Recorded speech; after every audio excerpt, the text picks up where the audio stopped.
We want to honor Haas Lightning Saddleback, who was 15 years old. I have a 15-year-old.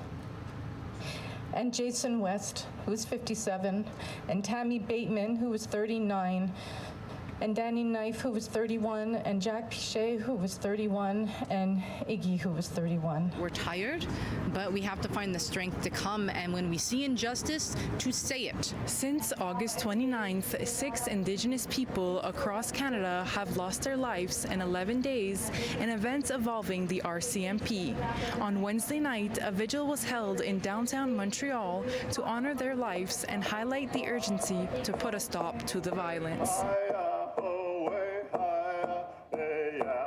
If I'm in trouble, if there's something going on, if I call the police, now I have to think twice, like, will I get shot? Will my children get shot? Is it worth it? And that is terrible. 5 males, 1 a youth, and 1 woman were either fatally shot or killed by a police cruiser during interactions with the RCMP and municipal police officers. I really want awareness. I want the RCMP to know that it's not open season on Indigenous people, that they need to stop doing this.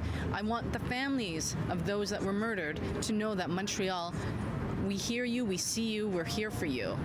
And I want the community to come and to mourn it. Tragedies like this are shedding a light on the injustices faced by Indigenous communities. Earlier this week, an emergency debate was held on Parliament Hill about this. The vigil also asked other communities in the BIPOC community to stand in solidarity with them. That their lives have value, that their lives were not supposed to end the way that they ended, that that there's not enough value appropriated to these communities, because if there was more value, they would be dealt with more care. As the National Day for Truth and Reconciliation approaches on September 30th, as well as the 10th anniversary of the release of the findings from the Truth and Reconciliation Commission of Canada, activists and community leaders say change is urgently needed. So I'm glad to see Indigenous leaders bring this to the House of Commons, but it also needs to happen on every level and every government. People should know that this is going on and it needs to stop.